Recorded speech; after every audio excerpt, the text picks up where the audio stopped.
दोस्तों, आज की ये कहानी विशाल और साक्षी की है।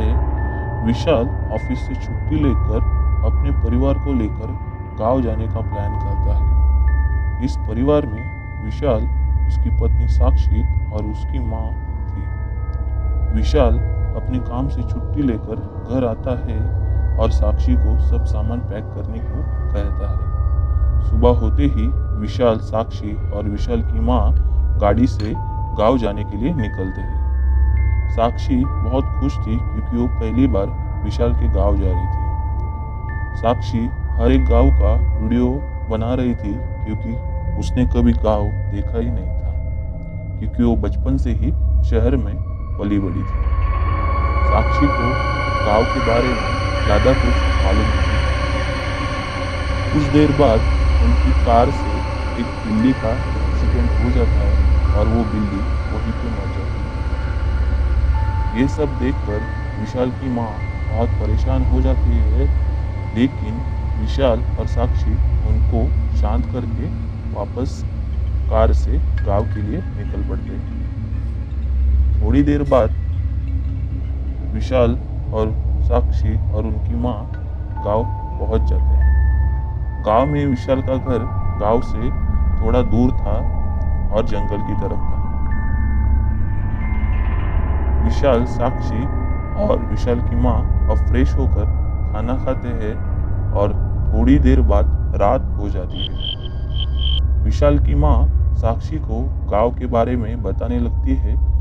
गांव में पहले के लोग कैसे थे, उनकी परंपरा, रीति रिवाज कैसी थी, और उसके बाद गांव में कुछ अजीब घटना के बारे में जंगल में हुई थी, उसके बारे में भी विशाल की माँ साक्षी को बताती है।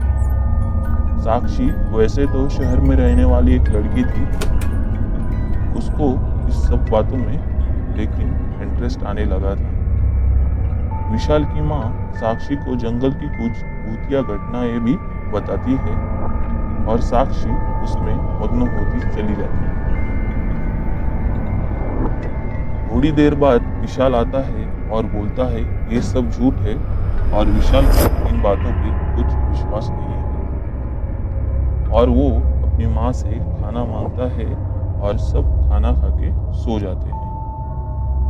थोड़ी देर बाद साक्षी को कुछ आवाजें आने लगती है और साक्षी नींद से उठ जाती है।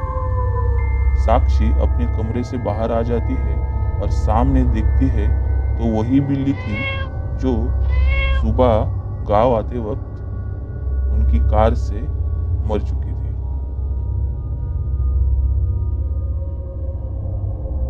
साक्षी वहीं पे जोर से चीखती है और विशाल उसकी आवाज सुनकर दौड़कर साक्षी के पास आ जाता है और साक्षी से पूछता है, साक्षी क्या हुआ?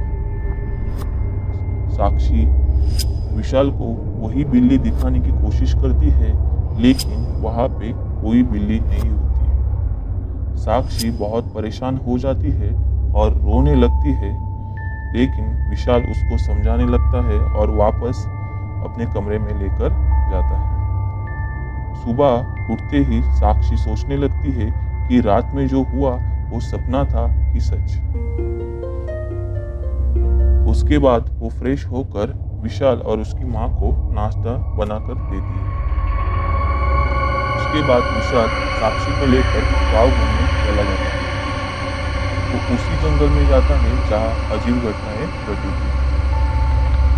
साक्षी उस जंगल में कुछ अजीब सा महसूस कर रही थी, ऐसा कि कोई उनका पीछा कर रहा है। विशाल साक्षी को पूरा जंगल दिखाता है। गांव में जो भी पेड़, नदी और एक और चीज थी जो विशाल साक्षी को दिखाने लेकर जाता है।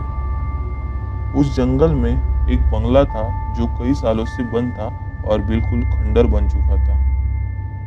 वहाँ कोई नहीं जाता था और गांव के लोग बोलते थे कि उस बंगले में या फिर खंडर में कोई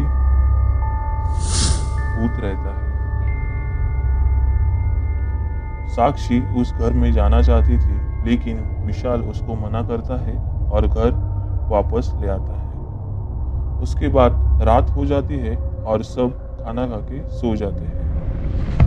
साक्षी को वापस वही आवाज़ें आने लगती है, लेकिन इस बार साक्षी डरती नहीं है और वो उस बिल्ली का पीछा करने लगती है। वो बिल्ली जंगल के रास्ते उसी खंडर में चली जाती है जहाँ गांव के लोग बोलते हैं कि वहाँ पे भूत है। साक्षी उस घर के अंदर चली जाती है और जैसे ही साक्षी अंदर जाती है वहाँ का दरवाज़ा बंद हो जाता है। साक्षी दरवाज़ा खोलने की कोशिश करती है, लेकिन दरवाज़ा नहीं खुलता। साक्षी के सामने एक घड़ी होती है और उसमें 2 बजे तक का ही टाइम होता है और आगे के नंबर्स नहीं होते हैं। इसका मतलब साक्षी के पास सिर्फ 2 बजे तक का ही टाइम है उस घर से निकलने का, और इस हिसाब से साक्षी के पास सिर्फ 20 मिनट ही होते हैं। इस घर में साक्षी के साथ अब अजीब घटनाएं हो रही थी और साक्षी को बहुत सारी चोट आई थी। उसे एक आत्मा ही दिखाई दे रही थी। साक्षी को कुछ समझ नहीं आ रहा था कैसे इस घर से बाहर निकलना है, और वो आत्मा उसके पीछे लग जाती है। साक्षी भागकर एक कमरे में जाती है और वहां उसे पता चलता है कि आत्मा एक लड़की की है और उसका नाम आनंदी था। वो कमरा उसी का था। उस कमरे में साक्षी को उसकी तस्वीर दिखती है। साक्षी को उस कमरे में कुछ लेटर और फोटोज मिलते हैं। साक्षी को उस फोटोज और लेटर से ये पता चलता है कि आनंदी के साथ उस कमरे में कुछ लोगों ने बहुत बुरा काम किया था। उसके बाद आनंदी ने उसी कमरे में ठीक 2 बजे अपने आप को फांसी लगाकर जान दी थी। अब साक्षी को सब समझ आ गया था कि उस घर में लोग क्यों नहीं जाते थे।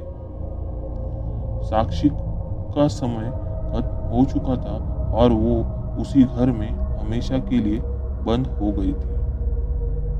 सुबह होते ही विशाल साक्षी को पूरे घर में ढूंढने लगता है। विशाल की माँ भी परेशान हो जाती है। उनको कुछ समझ नहीं आ रहा था कि साक्षी किस मुसीबत में फंस चुकी है। विशाल गांव के कुछ लोगों को लेकर गांव में साक्षी को ढूंढने जाता है, लेकिन साक्षी कहीं पे भी नहीं मिलती।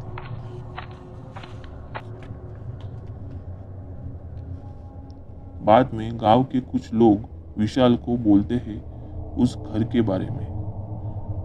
विशाल और भी परेशान हो जाता है और सब गांव वाले उस घर के लिए निकल पड़ते हैं। थोड़ी देर बाद सब गांव वाले और विशाल उस घर के बाहर पहुंच जाते हैं और वहां उनको साक्षी का दुपट्टा दिखता है और सब समझ जाते हैं साक्षी उस घर में फंस चुकी है।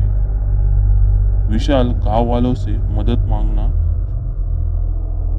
शुरू करता है, लेकिन गांव वाले सब मना करते हैं। विशाल सबसे हाथ जोड़ता है, लेकिन कोई उसकी मदद नहीं करता। विशाल घर वापस आता है और बहुत रोने लगता है। विशाल की माँ उसको समझाती है और शांत करती है। विशाल की माँ उसको बताने लगती है कि आनंदी कौन थी और उसके साथ किसने बुरा कर्म किया था। आनंदी बहुत सुंदर और सुशील लड़की थी, गांव में सबसे होशियार थी। बहुत सारे गांव वाले उसको अपनी बेटी जैसा मानते थे क्योंकि वो एक अनाथ लड़की थी। उसका जन्म होते ही उसकी माँ की मौत हो गई थी और उसके पिताजी एक कार एक्सीडेंट में मर चुके थे। पर आनंदी के पास बहुत सारी जायदाद और बहुत सारे पैसे होते थे, इसलिए गांव में रहने वाला जमींदार अशोक गहलोत उसकी देखभाल करते थे। अशोक एक बहुत ही लालची इंसान थे और वो आनंदी की जायदाद अपने बेटे के नाम करना चाहते थे। उनका बेटा सूरज सिंह आनंदी को बहुत परेशान करता था। अशोक आनंदी से घर के सारे काम करवाता था और फिर भी आनंदी खुश रहती थी। लेकिन एक दिन अशोक ने सारी सीमाएं पार कर दी थी और आनंदी को जायदाद अपने बेटे के नाम करने के लिए बोला, लेकिन आनंदी नहीं मानी। उसके बाद अशोक ने आनंदी को बहुत मारा, बहुत सारी गालियां दी और ये बात आनंदी सह नहीं कर पाई और उसने उसके कमरे में जाकर फांसी लगाकर जान दी थी। विशाल अब सब कुछ समझ चुका था। जब तक अशोक गहलोत को उसके कर्म की सजा नहीं मिलती, आनंदी की आत्मा उसी घर में रहेगी और साक्षी कभी भी विशाल को नहीं मिलेगी। विशाल अब अशोक के बारे में जानकारी निकालता है और उसको मारने का प्लान करता है। लेकिन अशोक को मारना इतना आसान नहीं था, क्योंकि अब वो बहुत बड़ा आदमी बन गया था। विशाल एक दिन उसके घर जाता है एक प्लम्बर बनकर और उसके घर को अच्छे से जान लेता है और एक नक्शा बनाता है। विशाल एक इलेक्ट्रिकल इंजीनियर है और वो उसका ज्ञान अशोक को सबक सिखाने के लिए इस्तेमाल करने की ठान लेता है। अशोक का घर बहुत आलीशान होता है और मॉडर्न टेक्नोलॉजी से बना हुआ था। विशाल अशोक के बाथरूम में जाकर उसके गीजर में करंट छोड़ देता है और विशाल वहां से निकल जाता है। थोड़ी देर बाद अशोक काम से घर आ जाता है और नहाने के लिए बाथरूम में जाता है और गीजर चालू करता है। गीजर से पानी धीरे धीरे बाहर आना शुरू हो जाता है और जैसे ही अशोक पानी गर्म हुआ है कि नहीं ये चेक करने पानी में हाथ डालता है, अशोक को बहुत बड़ा बिजली का झटका लग जाता है और उसकी वहीं पे मौत हो जाती है और आनंदी की आत्मा उस घर से आजाद हो जाती है और उस घर का दरवाजा अपने आप खुल जाता है। लेकिन अब तक साक्षी भूख से बहुत कमजोर हो चुकी थी, साक्षी चल भी नहीं सकती थी। तभी वहां आनंदी की आत्मा आती है और उसकी मदद करती है और साक्षी उस घर से बाहर आ जाती है और आनंदी इस दुनिया से हमेशा के लिए चली जाती है।